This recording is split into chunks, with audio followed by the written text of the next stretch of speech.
Ullrich Stielike, better known as Uli Stielike, was born in the city of Ketsch, West Germany, on November 15, 1954. He began his football journey with SpVgg Ketsch before making a move to Borussia Mönchengladbach, where he won the Bundesliga in the 1974-75, 1975-76, and 1976-77 seasons. Additionally, he secured the UEFA Cup in 1974-75 and the German Cup in his first year with the team, 1972-73. He earned call-ups to the German youth national teams and made his debut for the senior German team in 1975. Stielike played 42 matches for his national team, winning the European Championship in the €1,980 held in Italy. During this period, he played alongside another German who would later join Real Madrid, Bernd Schuster. He also finished as the runner-up in the 1982 FIFA World Cup in Spain, scoring 3 goals with Die Mannschaft. In 1977, at the age of 23, he joined Real Madrid following negotiations that began with a visit from President Bernabeu to Germany. His first season in Spain, 1977-78, coincided with Santiago Bernabeu's last season in charge. He joined Juan Gomez, Juanito, and Argentine Enrique Wolf. Local players Isidro, Sabido, and Escribano also moved up to the first team. Since his arrival, Uli Stielike became an indispensable part of the team. Reports described him as a complete midfielder with great physicality, power, and quality. In his debut season as a merengue, he excelled in the attacking midfield, scoring 13 goals in the league and becoming the second highest scorer behind Santillana.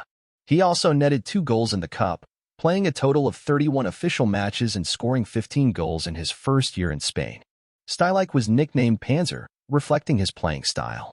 The magazine Don Pelota named him the best foreign player in the league for 4 consecutive seasons, from 1977-78 to 1980-81. His initial 3 seasons in Spain resulted in 3 league titles and 1 cup, the latter one against Castilla in the famous final on June 4, 1980. In June of the same year, Stielike became a European champion with his national team in Italy. He started in the final against Belgium. 1980 was a stellar year in his career, winning the league, the cup, and the Euro. In the following season, 1980-81, Real Madrid reached the Champions League final in Paris against Liverpool. Stielike and Cunningham were the 2 foreign players fielded by Vujadin Boskov on May 27, 1981. The match ended in victory for the English side. The 7th would take a long time to arrive. For Uli Stielike, it was the second lost European Cup final. Moreover, it was against the same opponent. In 1977, just before arriving in Madrid, the German played in the 1976-77 final with Borussia Mönchengladbach against Liverpool at the Stadio Olimpico in Rome. The Reds won 3-1.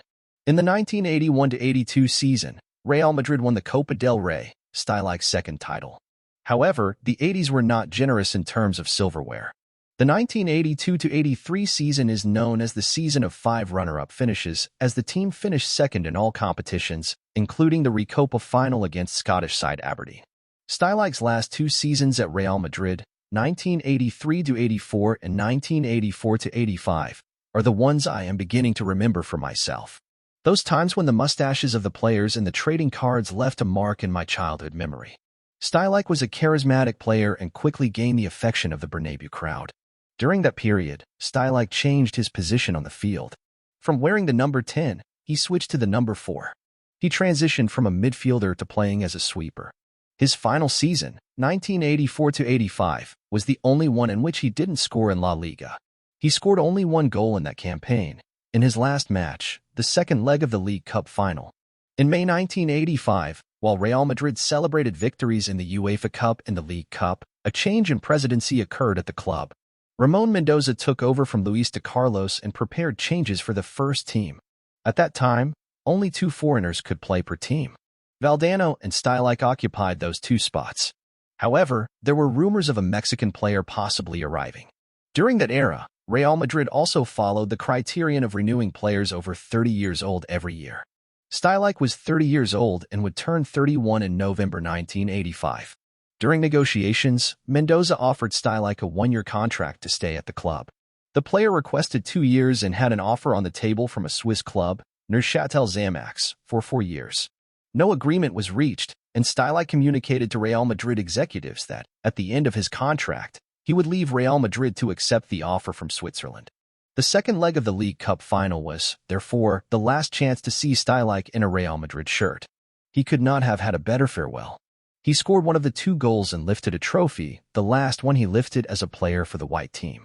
At the end of the match, his teammates carried him on their shoulders to receive a warm farewell from a devoted crowd that embraced him as one of their most beloved idols.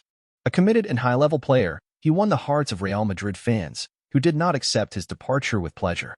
After Madrid, in the summer of 1985, he finally joined Swiss football. He played 3 more seasons with Neuchâtel. In the 1985-86 UEFA Cup, he faced his former teammates.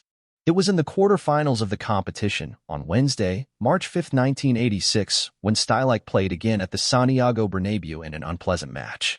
He had several fights with Juanito, who went as far as spitting in the German's face. Stielike, in turn, launched a strong tackle on the Malaga native minutes after the incident. The 2 players, who coincidentally arrived at Real Madrid in the same year, 1977, never got along, and it is said that in the last 2 years they shared a dressing room. Between 1983 and 1985, they stopped talking. As Uli Stielike publicly confessed, the 2 reconciled years later. And knowing how Juanito was, I'm sure it was the case. Real Madrid eliminated Neuchâtel in that European tie, and the paths of Real Madrid and Stielike did not coincide again. With the Swiss, he won 2 league titles, the Swiss championships of 1986-87 and 1987-88. However, he couldn't complete the 4 seasons he had signed for. In the final stretch of the 1987-88 campaign, his right knee caused him many problems. To these physical impediments, a harsh family tragedy was added. One of his 3 young children was diagnosed with cancer, and football took a back seat. In 1989, he was honored with a farewell tribute to mark the end of his playing career. Then, in Switzerland, he began his coaching career leading the Swiss national team. He also coached the club he played for, Neuchâtel Xamax. Later, he worked with SV Waldhof Mannheim and coached Almeria in Spain for a few months in 1996. He worked for 8 years with the youth teams of the German national team, later becoming the coach of Ivory Coast.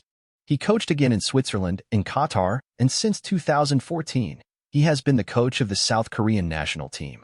In total, Uli Stielike played 8 seasons at Real Madrid, participating in a total of 308 official matches and scoring 50 goals. As a Real Madrid player, he won 3 La Liga titles, 2 Copa del Rey titles, 1 League Cup, and 1 UEFA Cup. This video is a tribute to his career and dedication during the 8 years he defended the Real Madrid jersey, with grit, love, and dedication. Congratulations, the great Uli Stielike.